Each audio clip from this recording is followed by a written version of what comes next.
Bueno, muy buenas noches, compañeros de la especialización. Nosotros vamos a presentar la actividad número 3 de diseño avanzado de pavimentos denominada diseño de materiales. Los autores son David Santiago Gómez Díaz, Germán Alejandro Cuadrado Caro, Fabián Romero Granados y quien les habla Juan David Morales Pacheco.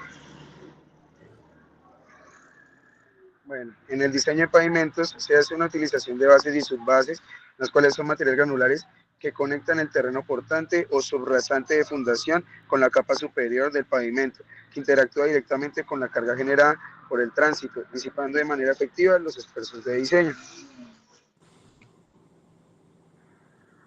Dentro de los pavimentos que comúnmente se utilizan en Colombia están los flexibles y los rígidos, en donde los flexibles son las bases de capas asfálticas que tienen propiedades de altas de relación y de resistencia. Es un material de alta calidad y presenta una función estructural, la cual se encarga de brindar un apoyo uniforme y estable a la capa asfáltica. También permite reducir el ancho de capa asfáltica porque pondera y asume la resistencia estructural, aparte de servir como agente drenante.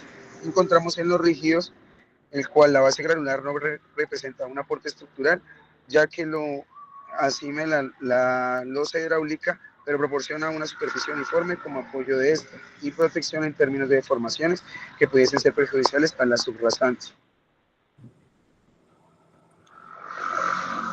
La importancia de la subbase granular de estructuras de pavimentos, encontramos que el material subyacente a la base y será de una menor calidad a la base granular. Este también representa una reducción de ancho en la base granular, la cual es más costosa. También evita la intrusión de materiales finos entre la subrasante y la base, lo que podría comprometer parámetros estructurales de la estructura de pavimento. También permite la disipación de esfuerzos a la llegada de los mismos a la subrasante y junto al subdren cumple una función de drenante.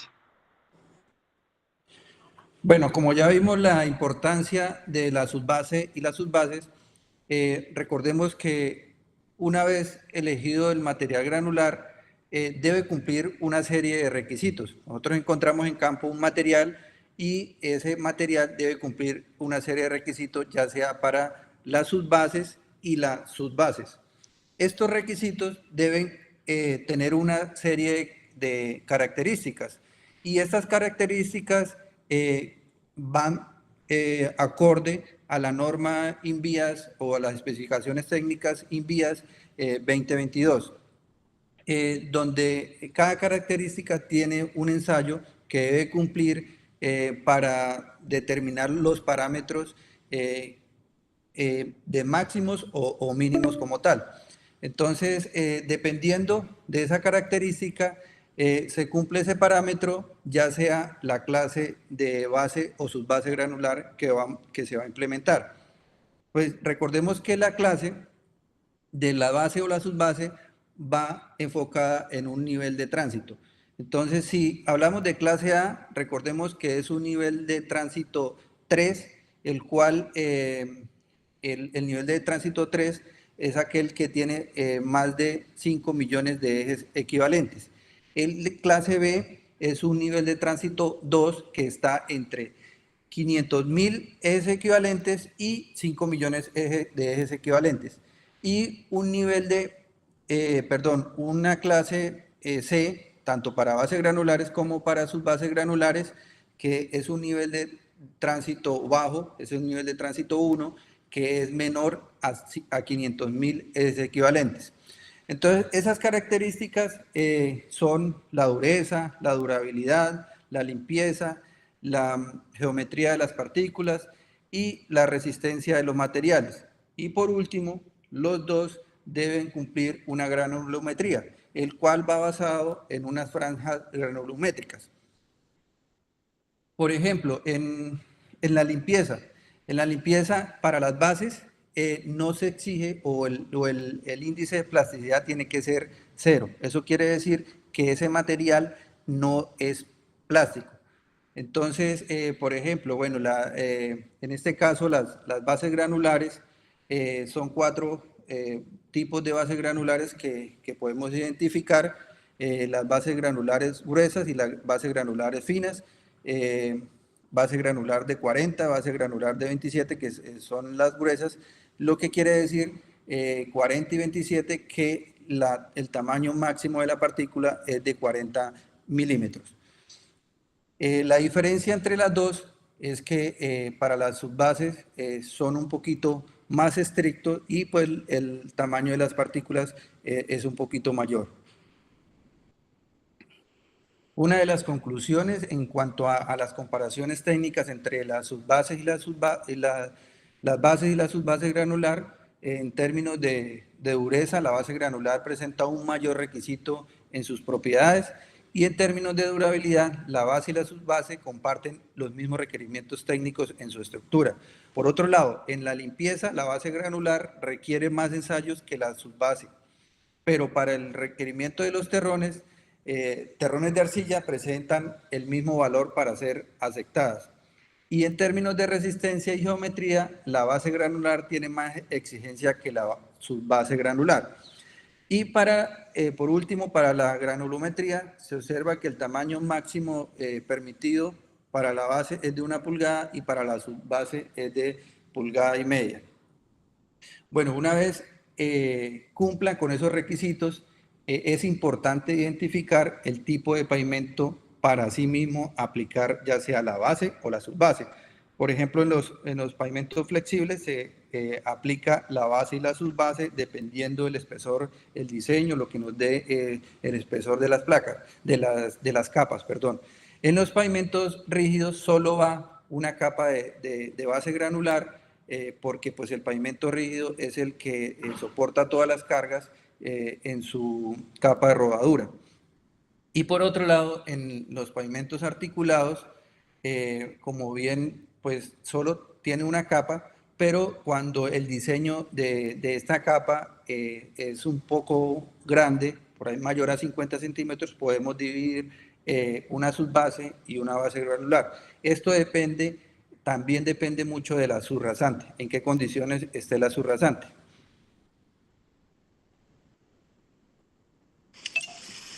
Bueno, ahora bien, como parte de las metodologías de diseño de pavimentos en las cuales se contempla la utilización de materiales granulares como lo son la base y la subbase, pues tenemos la metodología ASTO, pues el cual es un modelo empírico desarrollado en Estados Unidos en el cual interfieren distintas variables como lo son el tránsito, factores de corrección estadística, índices de servicio y el módulo resiliente de la subrasante.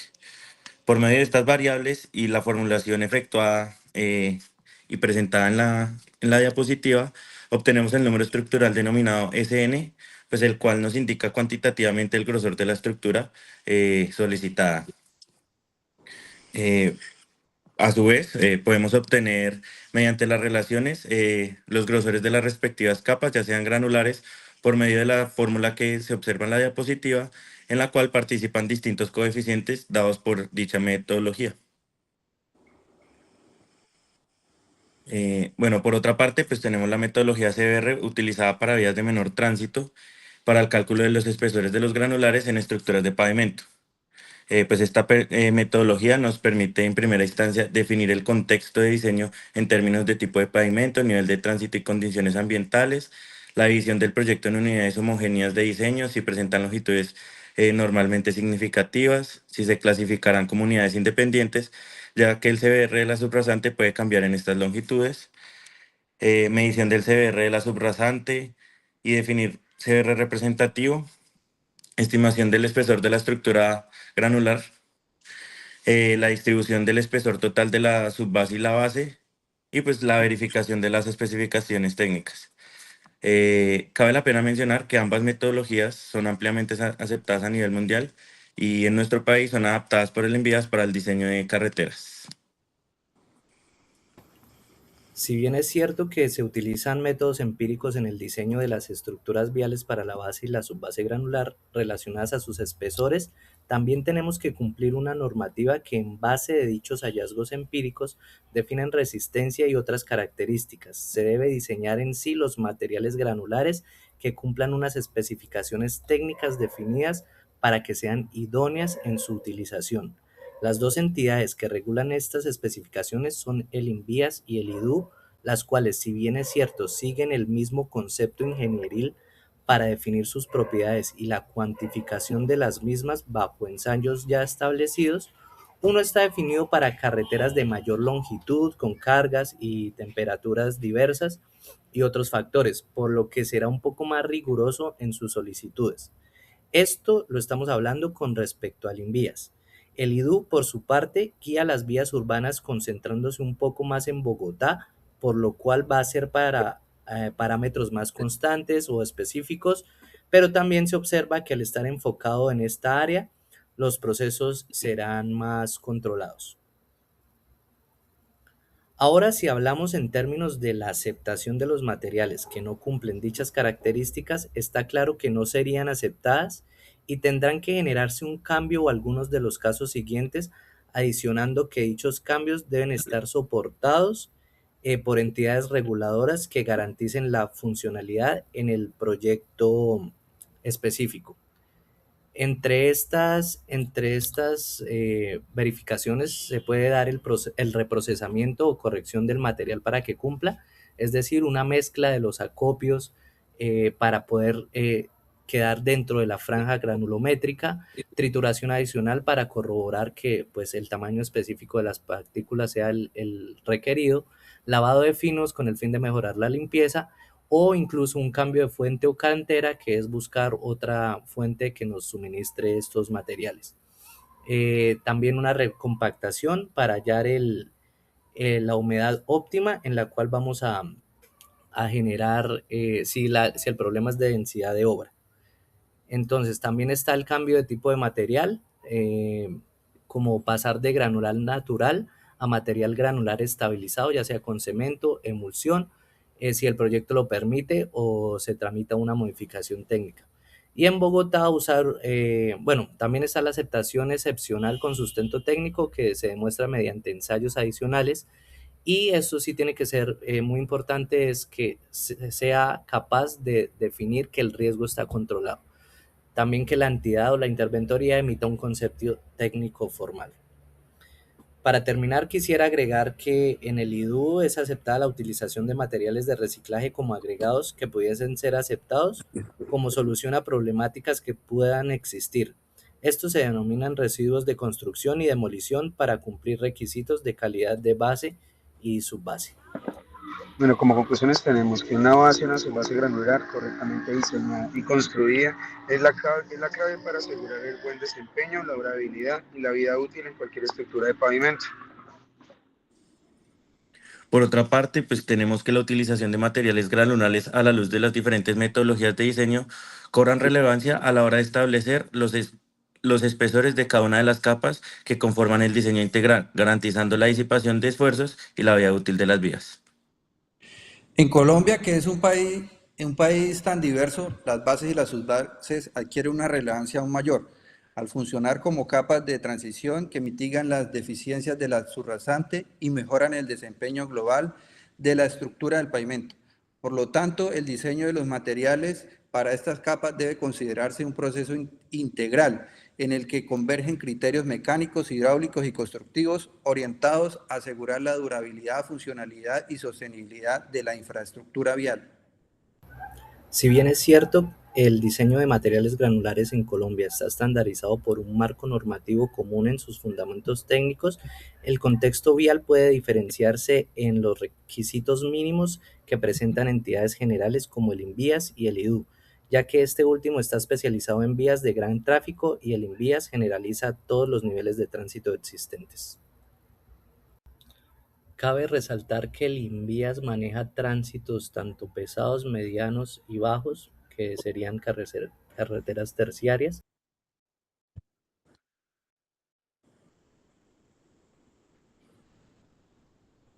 Bueno, por